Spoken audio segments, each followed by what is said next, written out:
योग संगम, आत्मा का परमात्मा से, योग संगम, ध्यान का साधना से, योग संगम, रोग मुक्त काया से, योग संगम, शरीर, मन और आत्मा से। सुनिए हमारी विशेष कार्यक्रम श्रृंखला योग संगम, सिर्फ अपना रेडियो 96.9 FM पर।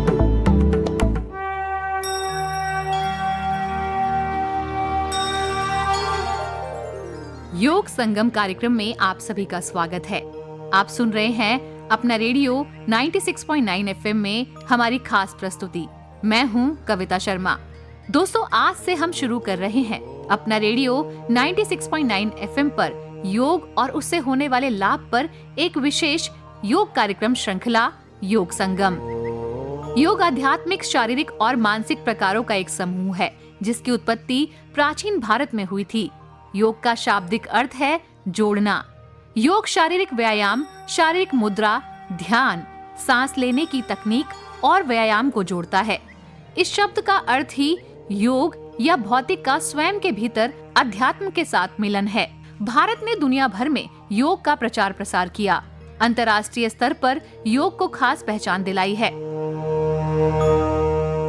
योग को पूरी दुनिया में फैलाने और इसके फायदे के बारे में लोगों को जागरूक करने के लिए हर साल 21 जून को अंतर्राष्ट्रीय योग दिवस मनाया जाता है। इसकी शुरुआत साल 2014 में प्रधानमंत्री श्री नरेंद्र मोदी ने संयुक्त राष्ट्र महासभा में प्रस्ताव रखने के साथ ही की थी, जिसके बाद से हर साल 21 जून को इंटरनेशनल योग डे मनाया जाने लगा। तो चलिए जानते हैं योग के बारे में और क्यों हमें हमारे जीवन में एक सकारात्मक बदलाव लाने के लिए योग की आवश्यकता है। क्या है योग, कैसे इसे अपनाकर हम अपनी सेहत को बेहतर बना सकते हैं और किस तरह से हमें शांति और संतुलन का एहसास होता है, इसी पर आज हम इस कार्यक्रम में चर्चा करेंगे। आज हमारे साथ कार्यक्रम में जुड़ेंगी योग गुरु काजल चौधरी।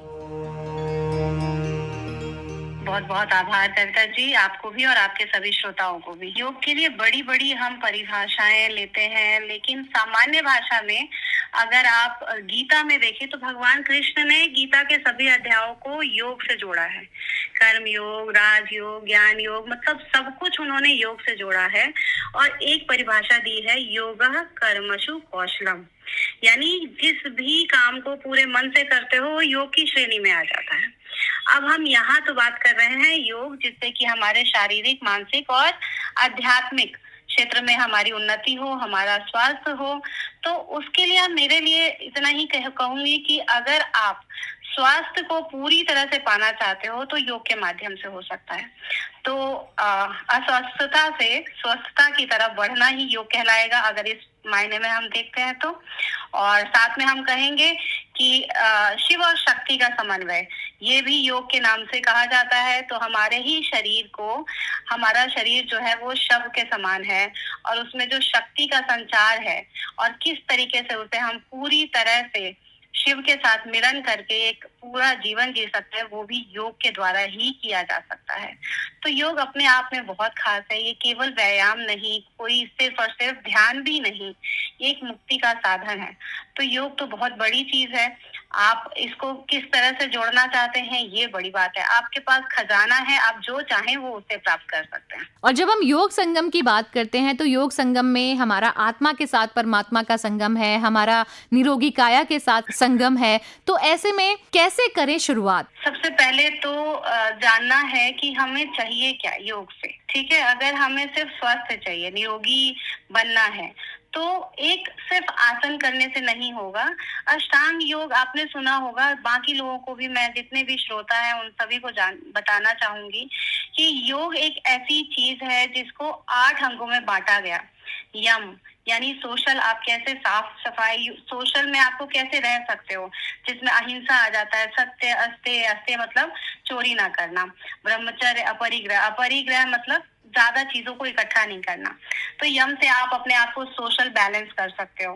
नियम में आ जाता है आपका पर्सनल हाइजीन, जिसमें आपका आता है शौच मतलब क्लींजीनेस, संतोष आपको पता ही है। तप मतलब आप कैसे पूजा पाठ से अपने आप को क्लीन कर सकते हो। स्वाध्याय यानी कि किताबें पढ़ना, और ईश्वर प्राणिधान यानी कि भगवान की साधना करना।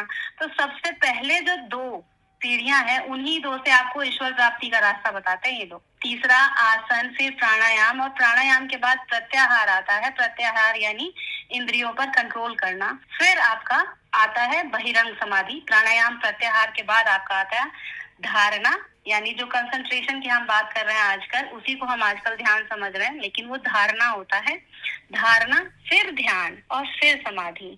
तो इसके द्वारा हम परमात्मा को पा सकते हैं, लेकिन उसके लिए हमें सिर्फ आसन नहीं, सिर्फ प्राणायाम नहीं, अष्टांग योग को अपनाना होगा। और अष्टांग योग से आपको सब कुछ मिल सकता है, सब कुछ। जब परमात्मा ही आपको मिलने के लिए तैयार है, तो कैसे हम सिर्फ छोटी चीजों पे रह सकते हैं? सिर्फ बीमारियों से मुक्ति ही इसलिए नहीं हो सकता। तो योग तो अपने आप में बहुत बड़ी चीज है। अभी भी मैं यही कहूंगी कि हम कहाँ से शुरू करें, ये आपके लक्ष्य पे डिपेंड करता है। अगर मुझे सिर्फ स्वास्थ्य चाहिए तो मैं सिर्फ आसन प्राणायाम पे रहूंगी।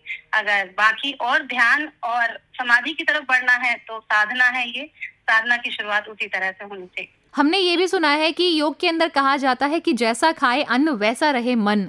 तो आहार से प्रवृत्ति किस तरह से चेंज होती है अगर योग की बात करें तो? जब हम योग में आहार की बात करते हैं तो जैसे ही योगी बनने की चीजें होती हैं तो उसमें आहार आता है। क्योंकि अगर हम बात करें हठ योगा टेक्स्ट की, तो घिरन संहिता हो और बाकी जगह पर भी साधक तत्व और बाधक तत्व कहा गया। उसमें हमारा आलस, प्रमाद, हमारे शरीर की व्याधि, ये सारी चीजें मतलब योगी बनने से रोकता है हमको ये बाधक तत्व। और साधक में अच्छा आहार हो जाता है। आप कैसे शुरू करते हो? तो साधना के लिए सबसे अच्छा आहार आपका मन तैयार होना, शरीर तैयार होना, वो बहुत एक बेसिक नीड है।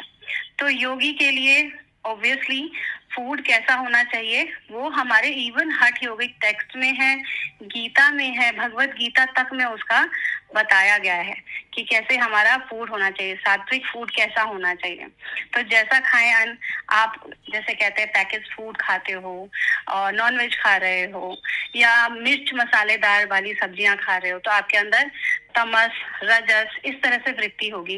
लेकिन आप सात्विक फूड खा रहे हो, जो खाना बिल्कुल साफ सफाई में बनाया गया है, भगवान के नाम के साथ बनाया गया, तो वैसे ही वाइब्रेशंस आपके फूड में आएंगे और वही आपकी बॉडी में चैनलाइज करेंगे।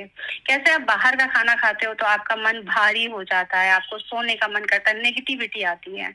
लेकिन घर का वही खाना आप खाने के बाद अच्छे से हल्का भी फील करते हैं और मन भी शांत रहता है। तो आहार का तो डायरेक्ट आपके मन पे पूरा प्रभाव पड़ता है। बहुत सारे लोगों के मन में ये सवाल रहता है कि किस एज में शुरू करना चाहिए, कब से होना चाहिए, कैसे कर सकते हैं, कौन कर सकता है? तो इसके बारे में क्या कहना है? जैसे ही आपको योग के बारे में जाने उसी दिन से शुरू करें। कोई एज मत फिक्स कीजिए। अगर आप 60 के भी हैं तो भी आप लेट नहीं हुए हैं। हमारे यहाँ पर रिसर्चेस हुए हैं कि इस एज में भी आपके लंग्स खुल सकते हैं प्राणायाम करके, ध्यान करके आपका मन शांत हो सकता है। और अगर आप छोटे बच्चे मतलब 5 साल के बच्चे की भी माँ है तो अपने बच्चे की प्रैक्टिस कराइए, क्योंकि आज अगर हम नींव तैयार करेंगे तो अच्छा घर बनेगा। तो योग के करने की, शुरू करने की तो ऐसा है ही नहीं कि कब से शुरू करेंगे। जिस दिन आप जाने उसी दिन से शुरू करें, जब जागो तब सवेरा। अच्छा, कहाँ से शुरू करें? सबसे ज्यादा अगर आप बहुत व्यस्त हैं तो कुछ मत कीजिए, 15 मिनट जरूर प्राणायाम कीजिए। सुबह उठ के 2 मिनट के लिए अपने ब्रीदिंग पर फोकस कीजिए। सोने वक्त में डीप ब्रीदिंग करके आप सोइए। आप देखिए छोटे छोटे चेंजेस से कितना ज्यादा फर्क आता है। एक और बात कविता जी आपको और आपके श्रोताओं को बताना चाहूंगी। आप लोग जो टीवी में, इंस्टा पे जो योग को देख रहे हैं, वो कर्तव्यबाजी नहीं है। योग साधना, स्थिरम सुखम आसनम। आप अगर पद्मासन में बैठ के या सुखासन या आलती पालती बैठ के अपने आप को फोकस कर सकते हो, वो भी आसन कहलाता है। तो आप ये मत सोचें कि हैंडस्टैंड करेंगे, शीर्षासन करेंगे और यही सब करेंगे वही योग होगा। कोई लेट नहीं हुआ है। जब से आप शुरू करना चाहते हैं तब से शुरू कीजिए। क्या चाहिए? फिर से बोल रही हूँ, आध्यात्मिक उन्नति चाहिए, मानसिक शांति चाहिए, स्ट्रेंथ चाहिए, जो चाहिए वो लिखिए और वो आप अपने योग टीचर को कहिए। उसी हिसाब से योग आपके हिसाब से चलने लग जाएगा और धीरे धीरे आप पा जाएंगे आपको जो भी पाना है। सबसे बड़ी बात है कि योग का कहते हैं ना एक साइड इफेक्ट है आपका बिल्कुल ठीक हो जाना, निरोगी होना, मानसिक रूप से शांत होना। और पूरा जो इफेक्ट है, मतलब पूरा जो फ्रूट है उसका, वो क्या कहूँ मैं, मतलब समाधि है।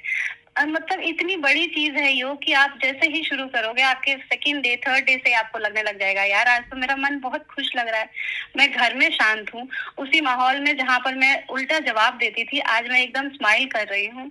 मतलब ये सब इतनी छोटी छोटी चीजें हैं जो आपके जीवन में बहुत बड़ी हो जाएंगी। तो योग तो अपने आप में चमत्कार है, आप जब से चाहें तब से जुड़े और जरूर शुरू करें। तो हमारे इस योग संगम कार्यक्रम श्रृंखला के बारे में आपका क्या कहना है? एक बहुत अच्छा इनिशिएटिव है कविता जी, आप लोग ऐसा काम कर रहे हैं जो कि मतलब हम लोग योग गुरु होकर के अगर जागरूकता के लिए काम करते हैं तो लोगों को लगता है इनका तो काम है, लेकिन आप लोग जो ये कर रहे हैं ना, जनमानस में योग के लिए क्रांति ला रहे हैं। आप बहुत एक पुण्य का काम कर रहे हैं। योग सबको नहीं मिलता। हम जब योग का कोर्स कर रहे थे तो हमारे गुरु कहते थे योग उन्हीं के हिस्से में आता है जो पिछले जन्म से संस्कार लेकर आते हैं। तो आप लोग किसी को मोटिवेट कर रहे हैं करने के लिए, तो ये बहुत ही सुंदर प्रयास है। आई विश कि आप लोग इसमें खूब सक्सेसफुल आप लोग हो।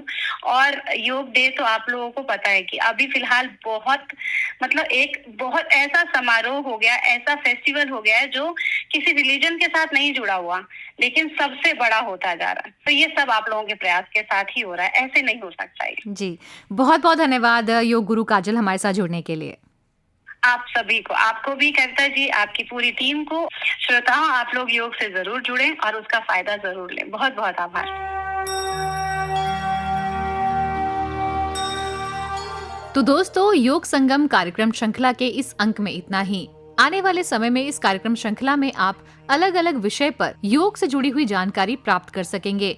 हमें आशा है कि इस कार्यक्रम के माध्यम से आप अपने जीवन में योग को अपनाएंगे। एक निरोगी काया के साथ साथ अध्यात्म के साथ भी आपका जुड़ाव होगा। आज के लिए इतना ही।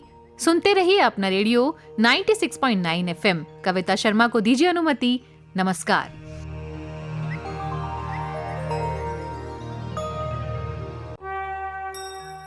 सुनिए हमारी विशेष कार्यक्रम श्रृंखला योग संगम, सिर्फ अपना रेडियो 96.9 FM पर।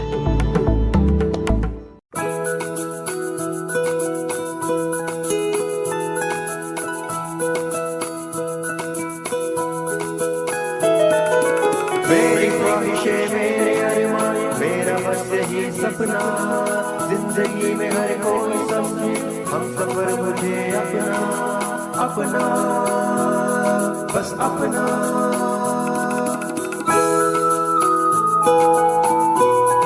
अपना रेडियो 96.9 FM।